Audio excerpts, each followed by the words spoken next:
can possibly add other things like maybe shopping, this and that.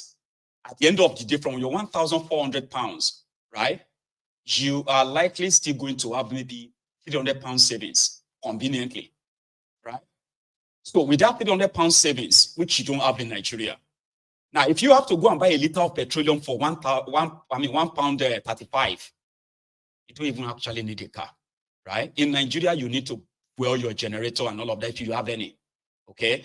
So the standard of living here that will make me pay £1 pound 35 for a liter of petroleum, it cannot be compared, Abi, to the life of those who are going to pay 1,200 naira per liter in Nigeria. And guess what?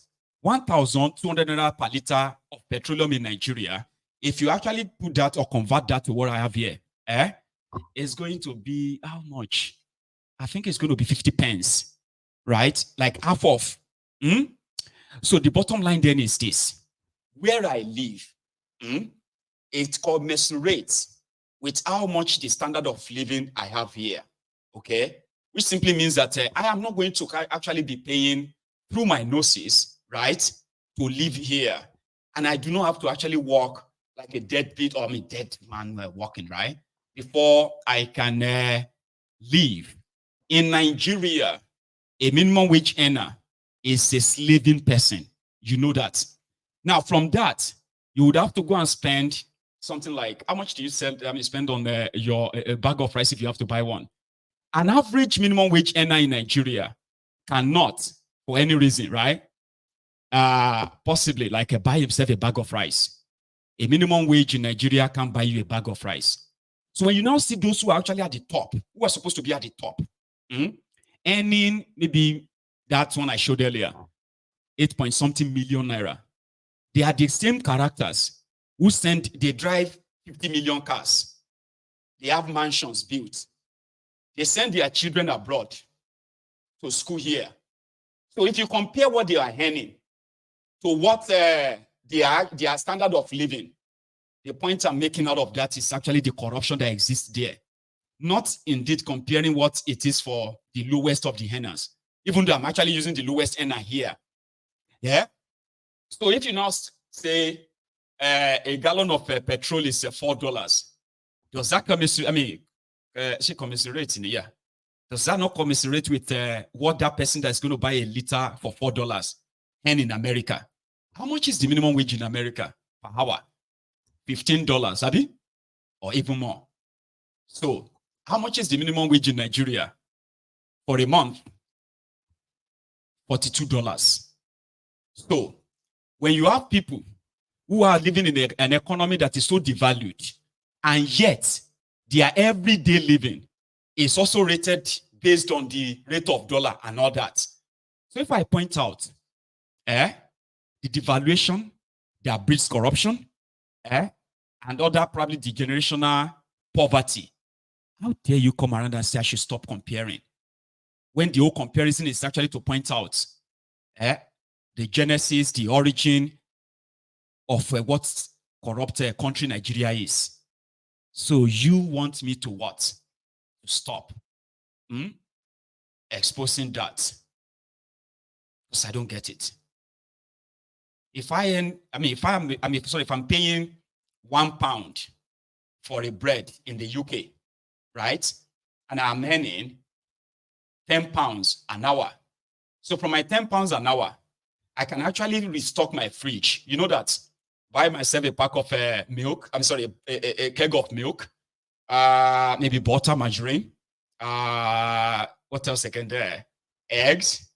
And just for 1 hour job, a day job, I can actually fill in what will feed me for the next 2 weeks. Now, if you break down what a minimum wage earner earn in Nigeria and the economy they've created for them, can you compare it to what it costs to live in that place and what you earn? So if you have criminals in charge who don't give a damn about all these things, but want to make you feel like they are doing you a favor by giving you a minimum wage, what is wrong in exposing that? Or making the people living in that place know that that's not life. Rather than say, oh, don't compare it. Why can't we compare it? Why can't they have what they call the the living wage instead of minimum wage? The money they earn that has been devalued even before they actually touch the money. I say that all the time on this platform. So the bottom line is just to say, those who are even like supposed to be earning big, they are not. They have a economy, they have a country that has been so debased, devalued, right? That all they have is that number that sounded like so big. And it's also like a base for the corruption that exists in that place, which is the primary reason why I actually made that comparison. Now, African Wahala, if you see that Papa Efe now, get rid of him. Yeah. I have had people many times, right, who have been deceiving people in Nigeria to be contented, to be okay. Like, just take it. In Nigeria, you can survive on 100,000 naira. And these are normal people that continue, they live abroad, who can never survive on $1,000 where they live. They complain a lot themselves. However, they want those people living in that contraption to be thanking God that, listen, if it's in America now, do you know how much is a liter of petrol? Do you know how much is a bread? Do you know how much is this or that? There are those who continue to remind those in Nigeria that they should be grateful. I don't want them to be grateful. I want them to be mad. I want them to be angry. And if we are not on the same page, you don't have to be here. Thank you. Then going forward, like somebody like this, who, I don't know if you remember this Onokpasa madman that believes that people should be grateful, okay, for whatever they are getting from Tifnumbu, because whatever they are facing right now is not because of Tifnumbu. Then he went back later, or he came back later to come and say, well, we are suffering, you need to do something. African Wahala, if you can't find him, I'll find him myself. Please. Yes, this is not the beginning of hunger in Nigeria, but you'd agree, Mr. Onokpasa, that since the removal of fuel subsidy, life has been harder for Nigerians. You can look at the purchasing power, inflation rate. Okay. Yes, sir. Please go ahead. Bola Tinubu did not remove fuel subsidy. That is a misconception. The law does not even allow you to pay fuel subsidy. That is the PIA Act. So we were paying, since that act was passed, we were paying subsidy unlawfully. Then the previous government, which was comfortable with breaking the law with respect and paying the subsidy, only made provision up to, I think, June this year. There is this, I think, I believe we would have been in even far greater problem today if that subsidy had continued. It's not Bola Tinubu that removed subsidy, for God's sake. That is fake news with respect. The law says you can't pay subsidy. A president does not have a right to break the law. It is even the duty, the mandate, the obligation of a president to obey the law. You know? And then we have all this, you see this news cycle, we have been doing a lot of things with respect that are just totally uncalled for, unpalatable. Okay, Mr. Onokpasa, I would like to come in here. You know? Mr. Onokpasa, they are unnecessary. Totally unnecessary. Mr. Onokpasa, I would like to come in here. Rufai. Mr. Onokpasa, my name is how are you? My name is Rufai Oseni. And first, patriotism means... How are you? Very well, thank you. How are you two? You say? How are you two? How are you doing? I'm okay. Good. Okay. Patriotism means supporting your country at all times, but also supporting the government when they deserve it. Mr. Onokpasa, I put it to you that you came here to misrepresent the facts today as regards subsidy removal. President Tinubu announced subsidy gone on Inauguration Day. And that was effectively pulling out subsidy. So you say he didn't remove subsidy, quoting the PIA law that had been there for a while, is misrepresentation of the facts. That's number one. Number two, since President Tinubu got in... Let me finish, Mr. Onokpasa. Let me finish, please. Secondly, since you've gotten... Don't raise your voice at me, young man. Don't raise your voice at me. Let me finish, Mr. Onokpasa. Let me finish. I'm your guest. So since President Tinubu got in, respect me. Since President Tinubu got in, I will the walk out of economy... your studio if you raise your voice at me. Mr. Talk to me Onokpasa, respectfully. you may will take your decision if you want to. I'm asking a question. You might decide to walk out if you want to. Mr. Onokpasa, since President Tinubu came in, the economy has tanked.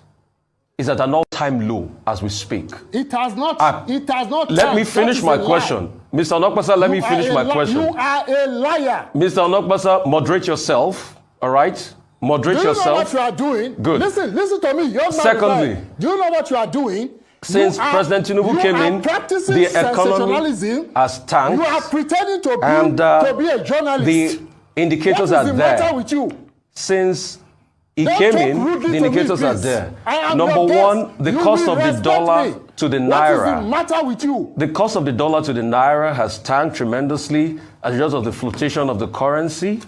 All right, that's one. Is that Tinubu's fault? Don't you know why naira tanked? I'm still asking my question. Secondly, it's been because of your friends. Because it's been an all-time malaise in the economy as we speak.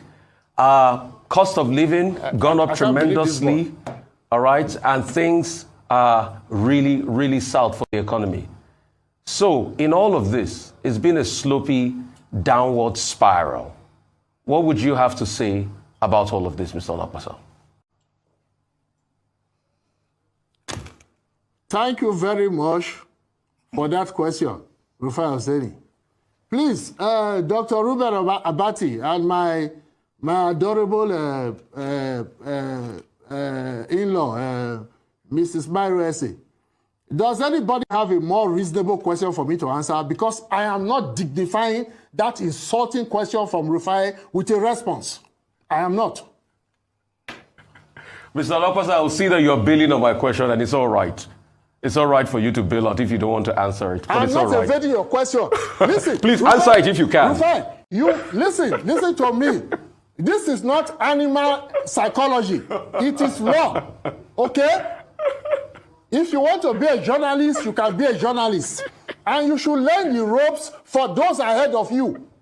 Mr. Onokpasa, answer my question. You my mate. You can never. Mr. Onokpasa, answer the question. Dignify yourself. Mr. Jegud says that dignify yourself and answer the question. My God. Dignify yourself Please, and answer the question. Can we have peace? Dignify yourself and answer the question. Can we have peace in the studio? My God. Can we have peace? What's wrong with this badly brought up little boy? Mr. Onokpasa, disrespect me. Mr. Onokpasa, please calm down. Mr. Onokpasa, I didn't disrespect you for the last. I just asked the question. Please, Mr. Onokpasa. Dr. Basi, let him answer the question. Okay, do we end this program now? Better than Both of you will not allow me to talk. Should we end the program? I saw that they do. You will see some of them, they live abroad. They will tell you in Nigeria that Nigerians abroad, they are suffering. Don't mind them. They are all working. They will come on social media. In Nigeria, you can still survive on 30,000 naira a month. In Nigeria, if you know what you are doing, you can survive on 50,000 naira a month. But they will never return to that Nigeria if truly they are suffering abroad. We have them all over the place. And I think I did a program on them a while back where I said, there are so many people that want Nigeria to remain as it is. In fact, it should be worse than as it is. The exchange rate, it should continue to go up. Because somehow, it makes them feel rich. You know, say Nigerians love I better pass my neighbor life. Since I don't go abroad. I told you the story where when I used to send there 100 pounds and 1,000 pounds. As we all know that it wasn't easy to gather 1,000 pounds, okay? Or even like a spare 100 pounds.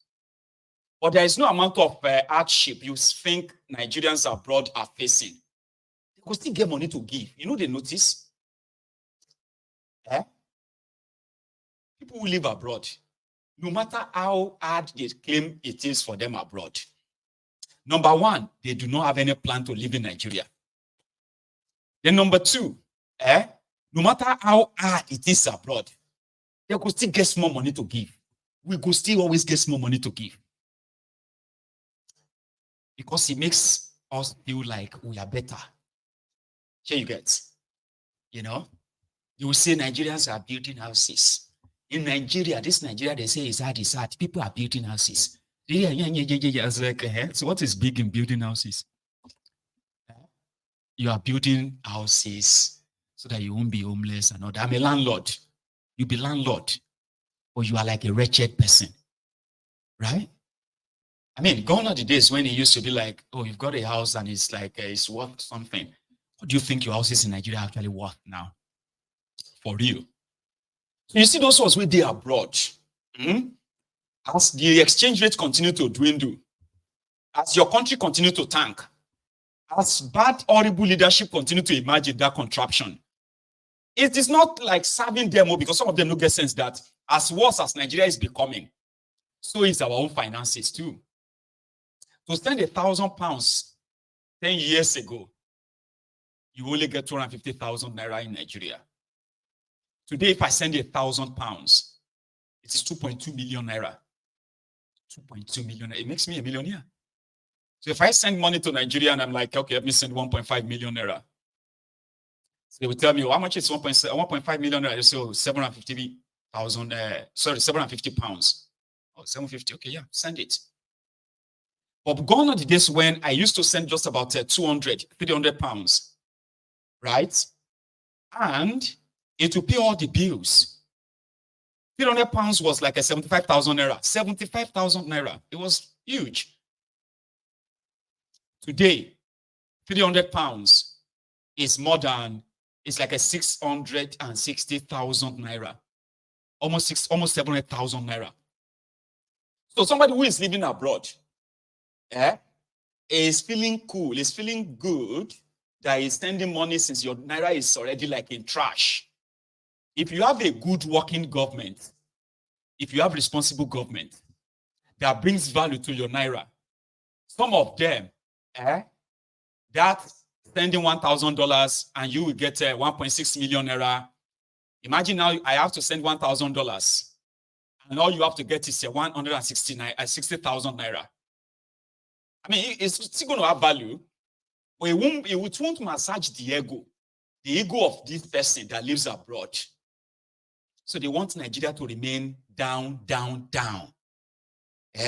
economically and otherwise. So when you see them living abroad and tell you that, you don't know that it's not easy to live. It's not easy to live abroad. You should be grateful that you are living in Nigeria. That you're Nigeria, you can manage 100,000.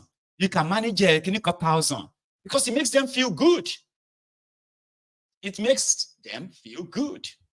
They want to come to Nigeria and you can help them carry their bag. They want to come to Nigeria and you can be their driver, chauffeur. You can help them wash their cars. You can help them wash their clothes. They can send you errand. Okay, since the country don't scatter anyway, everybody don't almost poor. Here you get. So that person that you and him they also for Lagos, if they are abroad now, he can send you £100, and when you cash it, over 200,000. You're like, 200,000. You start thanking him or her. Oh, my friend, God bless you. You see, man, I don't know how to thank you. So, man, if you know, this whole thing just kind of make me feel like, who derive joy in looking at people whose purchasing power has been so destroyed, so ruined, that they will never make headway. People are working hard. If you want to see people where they work hard, they work like, say, they be Jacko. Go to Nigeria and then check how much they are making. Go and check how much they are making. They are living wretchedly because of the criminals that have devalued your currency, devalued your lives. So somebody who is living abroad, it will tell you should be grateful, but he will never live there. He will never bring his family down there. It will tell you it's not easy to live abroad. If you know how much we are paying on rent, if you know how much we are buying, do you know how much we buy bread? You should be grateful. Just be thanking, just be praying to God to help you. You see, Nigeria is still going to, they know still Nigeria no go better. Because if Nigeria should be better, most of them will become useless to you. I swear. You will stop calling us for anything. If there is actual value to your work in Nigeria, where that money you earn has real value, you won't call anybody abroad. Why do you need anybody abroad? Why? But as long as you have criminals that are destroying that country, majority of you who used to kind of take care of yourselves 5 years ago, 10 years ago, today you have become broke. You have lost over 80% of the value of your efforts. So somebody can stay abroad and say, we are buying a liter of petrol for $4 per gallon. Do you know how much it takes to kinika for abroad? There are many of them. There are many of us here watching. They're on this program too. They are now the most valuable people in some of you's life who are watching me from Nigeria. I have friends I actually see every month. These days now, I do not spend less than £1,000. Can you even imagine that? 10 years ago, I no fee afford £1,000. Now I do not spend less than £1,000 almost every month now. Which means if Nigeria continue that way and I continue this way, I'm going to be wrecked. I'm going to be financially destroyed. So it shouldn't be a pride for me, right? To feel like a big man because Nigeria is going broke. Nigeria is being destroyed every now and then. I have friends and family that every time I think about them, I feel so sorry for them. These are not people who are not lazy. These are not people who are lazy. They are hardworking guys. But go and check what they make. Go and check the value of what they get, despite all the work, all the efforts. Almost nothing. That they still have to depend on people like me, people like some of us, to make ends meet. We still have to kind of subsidize them. The more we try to subsidize them, the more us as well, right? We are becoming broke. It is called black tax. So if you come onto my platform and you cannot relate to all of this, I was talking to someone, I think a while back. And you know what they told me? Baba, we'll leave that country. That country can never be better. I said, let us break it up. No, may they no break Baba, may they no break Nigeria. Leave it like that, Jare. Leave it like that, Baba. I said, if tomorrow Nigeria found its way, and the value of your naira and the exchange rate, this one is not the artificial announcement. I'm talking about the value. Let's say $1 becomes 200 naira to $1. Baba, make me no come down. Made the thing they go up, they go like that. I was like, but people are going to become poorer and poorer. Even you, when they give them money, you will soon run away from them. It's like, I don't run away from them. A lot of them are begging me for money now. I said, then why are you not interested in their economy working? If their economy begins to work, less people will ask you for money. Did you not think of that? Well, that country can never be better, Jare. That country can never be better. Live on like that. I want their naira and dollar to reach 5,000 to a naira, to $1. I said, do you even understand what that means? Like if you wake up tomorrow and $1 is 3,000 naira to $1 or 5,000 naira to $1, that will make you feel good, right? $1,000 will just be 5 million. I said, it is not the number of the zeros. It is the value of the zeros. A bag of rice, 50 kg rice, was 7,500 naira. 9 years ago. Today, it is 120,000 naira in some places. So let's do the math. When $100 was 100 pounds. Okay, let's use $100. When $100 was 19,000 naira, right? People could still buy For example, people could buy a bag of rice, a bag of beans, and a bag of gari, a keg of pororo, 25 liters. From all of that, from that 19,000 naira. Today, $100 is 166,000 naira. So if you buy a bag of rice, 120,000. A bag of beans is about 140,000. That means your $100 self, no, if you buy a bag of rice, a bag of beans, a bag of gari. Did you even think of what this means as well? It's not about the number of zero. It is the value of that zeros. You could use $100 back then, 19,000 naira, to buy all of this. 7,500 bag of rice, 5,500 bag of beans, 6,000 naira bag of gari. You could buy all of this together in $100. Today, you can't buy 19,000. You could buy 2 bags of 50 kg rice 9 years ago. Today, with your $100, 166,000 naira, you will be able to barely buy a bag of gari. A bag of